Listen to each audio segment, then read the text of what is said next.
देखिए, इस बीच सबसे बड़ी चौंकाने वाली बात है कुवैत पर, या फिर आप कह सकते हैं कि जॉर्डन पर हुए ताजा हमले, जिसमें जॉर्डन के अर्जाक एयरबेस पर ईरान के हमलों का मंजर भी तस्वीरों में दिखाई दे रहा है। ईरान ने जॉर्डन के अजराक एयरबेस पर मिसाइलों से हमले किए हैं, जिसमें बड़े पैमाने पर तबाही भी मची है। यह हमला ईरान ने अपने पुलों, अस्पताल और हवाई अड्डों पर बमबारी के जवाब में किया है। जॉर्डन इस समय सबसे ज्यादा हॉटस्पॉट है, जिस पर ईरान सबसे बड़े अटैक इस समय कर रहा है, और ये सारे अटैक अमेरिकी बेसिस पे किए जा रहे हैं।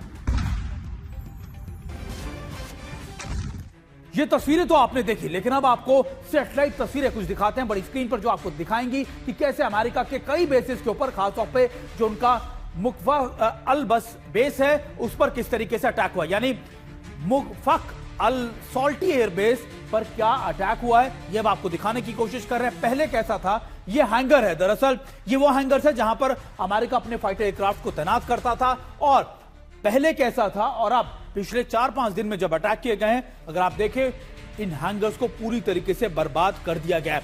इन हैंगर्स के पास अगर आप देखें, हैंगर्स के साथ साथ आपको छोटे व्हीकल्स भी नजर आ जाएंगे, और दूसरे हैंगर्स को भी इससे नुकसान पहुंचा है। और ये इसलिए है क्योंकि वहां के जो एयरक्राफ्ट है, जो फाइटर एयरक्राफ्ट है, उनको सीधे तौर पर अमेरिका के नुकसान पहुंचाना चाहता है ईरान। और ये तस्वीरें आप देख सकते हैं कि किस तरीके का मंजर इस समय जॉर्डन पर भी है। जॉर्डन के ऊपर अमेरिका के जो बेसिस हैं, उनको सीधे तौर पर अब ईरान अटैक कर रहा है, और ये इस तरीके की कवायद है क्योंकि अब जंग के दायरे को वो ना सिर्फ यूएई, सऊदी अरब, बहरीन तक सीमित रखना चाहता, बल्कि जॉर्डन हो या फिर कुवैत हो, इन इलाकों पर भी बड़े अटैक्स ईरान की तरफ से किए जा रहे हैं। ये दोनों तस्वीरें मैंने आपको दिखाई, लेकिन एक और महत्वपूर्ण बात जो आपको समझनी होगी वो ये कि आखिरकार एकाएक जॉर्डन पर ईरान के अटैक एकदम से क्यों शुरू हो गए। ये भी हम आपको बड़ी स्क्रीन पर दिखाने की कोशिश करते हैं, और आपको बताएंगे कि आखिरकार क्यों जॉर्डन को पिन पॉइंटेड तरीके से या अलग अलग बार या पिछले 4 दिनों में अटैक किया जा रहा है। अगर आप देखें, जॉर्डन पर बार बार ईरान के हमले, और 5 दिन में 4 बार ईरान ने जॉर्डन पर मिसाइलें दागी हैं। देखिए आप, जॉर्डन कितनी दूर है ईरान, और सीधा यहां से जॉर्डन पर अटैक किया जा रहा है। ये इसलिए भी क्योंकि जॉर्डन पर अमेरिका के कई जो उनके आप कह सकते हैं कि जो एयर डिफेंस सिस्टम्स हैं, उनके रडार सिस्टम्स हैं, वो वहां पर तैनात है। और आपको याद होगा कि इससे पहले जब 40 दिन की जंग हुई थी, तब अमेरिका ने कई जगहों से अपने एयर डिफेंस सिस्टम्स को और दूसरे इलाकों में तैनात कर दिया था, रीलोकेट कर दिया था। शायद अमेरिका को अंदेशा पहले से था कि ईरान आने वाले वक्त में इस तरीके के अटैक करेगा, और इसी वजह से अब इन 5 जगहों पर बड़ी तादाद में अटैक किए जा रहे हैं। जॉर्डन में बड़ी तादाद में अमेरिकी सैनिक मौजूद हैं, ये सबसे बड़ा कारण है। इसके अलावा अमेरिकी बेसिस का इस्तेमाल लगातार अमेरिका कर रहा है ईरान पर अटैक करने के।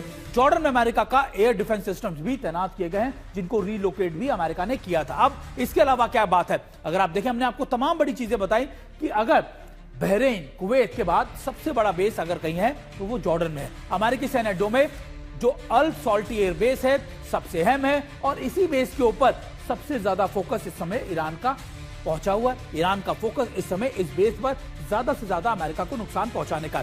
इजराइल की सुरक्षा के लिए भी अमेरिकी सैन्य हथियार यहां पर मौजूद है, क्योंकि इजराइल से जॉर्डन की करीबी बहुत ज्यादा है। और आपको यह भी बता दूं कि लगातार इसका इस्तेमाल इससे पहले हमेशा हूती की तरफ से आ रहे अटैक, या हिजबुल्लाह की तरफ से आ रहे अटैक, या ईरान की तरफ से आ रहे अटैक के लिए किया जाता था, क्योंकि यहां पर ये जो एयर डिफेंस सिस्टम्स है वो एक तरीके का संरक्षण इजराइल को देता था। अब किंग फैजल एयरबेस पर भी ईरान का पहला हमला देखने को मिला है। मैं आपको बार बार कह रहा हूं कि इससे पहले कभी भी जॉर्डन पर इस तरीके के अटैक ईरान नहीं करता था। अब पूर्वी बेस पर हमले में अमेरिकी ब्लैक हॉक हेलीकॉप्टर को भी नुकसान पहुंचा है। फाइटर एयरक्राफ्ट, उनके अटैक हेलीकॉप्टर्स, उनके ड्रोन, उनके हैंगर्स, सब जगहों को टारगेट इस समय ईरान कर रहा है, और यह पूरा फोकस रख रहा है कि आने वाले वक्त में इजराइल पर अगर अटैक करना पड़े तो उस इलाके के आसपास अमेरिका के कोई एयर बेसिस पर या फिर कोई एयर डिफेंस सिस्टम्स वहां पर ईरान की मिसाइलों को चैलेंज करने के लिए वो ना बचे। अब इस वक्त एक और बड़ी खबर आपको बता दें कि ईरान ने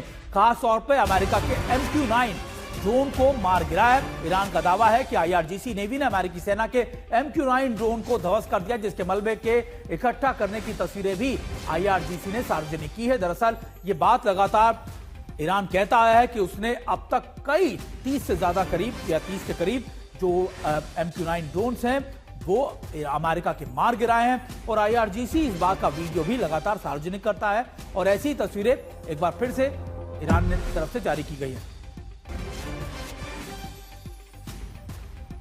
और हमारे साथ हमारे खास मेहमान संजय सोई सर। संजय सोई सर, हमने ये तो बता दिया कि देखिए जंग का दायरा बढ़ रहा है, लेकिन आखिरकार जॉर्डन पर इतना अटैक क्यों? क्योंकि जॉर्डन पर इससे पहले हमने इस तरीके के अटैक कभी नहीं देखे। 5 दिन में 4 बार अटैक किए गए और चारों बार ज्यादा नुकसान अमेरिका को झेलना पड़ा है। नहीं, बिल्कुल सुमित, जो आपने एक बात कही थी उसी बात को मैं कहूंगा, मैंने भी वही चीज नोट की थी कि जॉर्डन पे खास इतना प्रेम क्यों है जॉर्डन के साथ। देखिए, जॉर्डन बिल्कुल जो आप कह रहे थे मिसाइल के रास्ते में पड़ता है। जो ईरान से सीधा मिसाइल इसराइल के लिए जाती है, वो सारी मिसाइल जॉर्डन के ऊपर से उड़ते हुए जाती है। उनके ड्रोन हो, मिसाइल हो, क्रूज मिसाइल हो, बैलिस्टिक मिसाइल हो। पिछली बार भी जब अटैक हुए थे तो जॉर्डन के डिफेंस सिस्टम ने काफी की मिसाइल रास्ते में गिराई थी। तो ईरान यहाँ पर पहले इनको भी न्यूट्रलाइज कर रहा है, साथ साथ जब कभी इसराइल पे हमला करना पड़े तो उनको एयर डिफेंस सिस्टम काफी नुकसान हो चुके हैं। जैसा हम देख रहे हैं कि पैट्रियट सिस्टम, उनके जो एयरक्राफ्ट है, हेलीकॉप्टर्स हैं, MQ-9 ड्रोन्स हैं, जमीन पे ही काफी नुकसान पहुंचाया गया। दूसरी बात यह है कि ये काफी नजदीक पड़ता है, अमेरिका को रिएक्शन टाइम कम मिलता है। तीसरी बात यह है कि वहां पे जैसे कि कुवैत और बहरीन के बाद तीसरी बहुत बड़ी बेस है जहां से काफी नुकसान इनको फायदा हो जाता है ईरान को हमले करने का। तो डेफिनेटली ये एक टारगेट है और इनमें ईरान को सफलताएं भी मिल रही है, क्योंकि ये एक मिक्स कर रहे हैं, सरप्राइज मेंटेन कर रहे हैं। कुछ डिकॉय जाते हैं, कुछ ड्रोन जाते हैं, बीच में मिसाइल चली जाती है, बैलिस्टिक मिसाइल, क्रूज मिसाइल, सारा मिक्स भेजते हैं ताकि उनका डिफेंस सिस्टम पहले ड्रोन में उलझ जाता है, वहां पे अटक जाता है, उसके बाद मिसाइल जाती है, टारगेट के ऊपर जाती है। और सुमित, ये भी खबर आ रही है कि कुछ मिलिशियाज भी इनको मदद कर रहे हैं। जो आसपास जो ईरान समर्थित ग्रुप्स हैं वो वहां से भी कुछ फायर कर दे रहे हैं, रॉकेट वगैरह, सर शायद ताकि इसी वजह से कुर्दिस्तान के अंदर हमने देखा था ईरान ने बड़ी मिसाइलें दागी। आपका दोबारा से रुख करूंगा सर, लेकिन एक बड़ी खबर अपने दर्शकों को बताऊं, क्योंकि आपने कुर्दिस्तान का जिक्र भी किया कि देखिए कुर्द लगातार वहां से अटैक कर रहे थे, इसलिए कोशिश की गई ईरान की तरफ से कि वहां पर भी मिसाइल दागी जाए। लेकिन ईरान के प्रॉक्सीज भी बहुत ज्यादा एक्टिव हो गए। एक बड़ी खबर आ रही है कि ईरान से जुड़ी, जहां पर जिसमें हूथियों ने निर्देश दिया है कि अगर अमेरिकी उनके परमाणु संयंत्रणों पर अटैक करते हैं तो हूथी भी बाब अल मंदेब को बंद कर सकते हैं। हूथी ईरान का बड़ा समर्थित ग्रुप है, प्रॉक्सी है, जो यमन से ऑपरेट करता है। आपको बता चुके हैं कि वो लगातार इजराइल और अमेरिका के समर्थन देशों को पर भी जहाजों पर हमला कर चुका है। और कहा यह जा रहा है कि हूथियों ने साफ तौर पर कह दिया है कि अगर अमेरिका ने किसी भी तरीके से ईरान के परमाणु संयंत्रणों पर या फिर उस पर अटैक जारी रखे तो फिर वो रेड सी को पूरी तरीके से ब्लॉक कर देगा।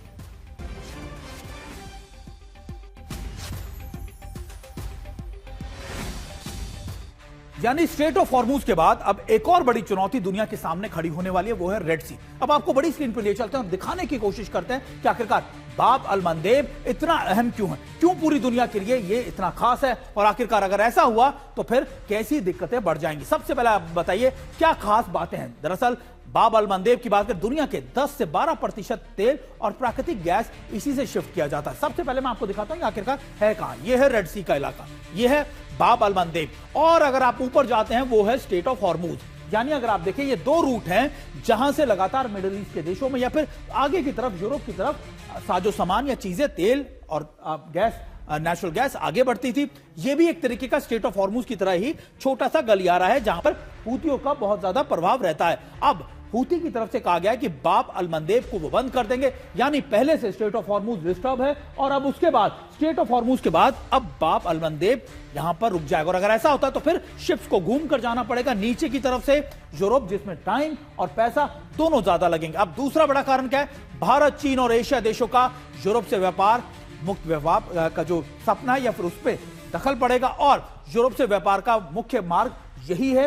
सभी इसी वजह से लगातार कहा जा रहा है कि अगर ऐसा हुआ तो उसका दबाव तमाम देशों पे पड़ेगा। फारस की खाड़ी से पेट्रोलियम और गैस के परिवहन में भी अहम भूमिका यह निभाता है। आपको बता चुका कि फारस की खाड़ी में भी तब भी इसकी जो मूवमेंट है वो दोनों तरफ एक तरीके का पैरेलल इंफ्रास्ट्रक्चर है जो दोनों तरफ से काम करता है। और अगर दोनों प्रभावित हुए तो दुनिया पर करीबन दुनिया के तेल निर्यात पर लगातार काम करने के तरीके 35% से ज्यादा का इस पर असर पड़ेगा। अब बाब अल मंदेब और हॉर्मूज के रास्ते विश्व की करीब 25% तेल और गैस सप्लाई या 30% जो है वो इससे प्रभावित होगी। और फिर उसके बाद इनको घूम कर जाना पड़ेगा, रास्ता लंबा लेना पड़ेगा, इससे पैसा भी ज्यादा लगेगा, समय भी ज्यादा लगेगा, जिससे दुनिया भर की अर्थव्यवस्थाएं इससे चैलेंज हो जाएंगी। अब लाल सागर और अदन की खाड़ी में जोड़ने का एक जरिया है और यही बात है कि इस ब्रिज को या फिर इस छोटे से स्ट्रेट को, गलियारे को बंद करने का प्रभाव पूरी दुनिया पर पड़ेगा। इससे पहले ही दुनिया बहुत ज्यादा आर्थिक रूप से जूझ चुकी है, लगातार परेशान है, और ऐसे में अगर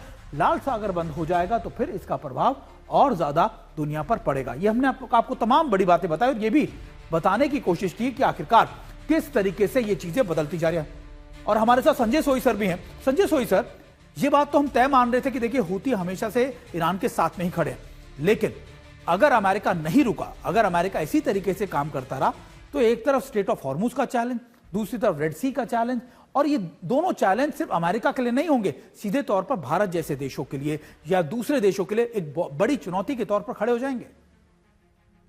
तो मैं जो आप कह रहे हैं एक बहुत महत्वपूर्ण बात है कि अगर ये बंद हो जाता है, बाब अल मंदेब भी वो बंद करने में सफल हो जाते हैं, तो पूरा केप ऑफ गुड होप से घूम के आना पड़ेगा, या यहाँ से शिप निकलेंगे, इंश्योरेंस कॉस्ट बढ़ जाएगी, वहां से 10 से 12 दिन ज्यादा शिप टाइम लगेगा, तो उसकी भी कीमत बढ़ जाएगी, जिसका असर ये पड़ेगा, व्यापार पे असर पड़ेगा, तेल की कीमतों पर असर पड़ेगा।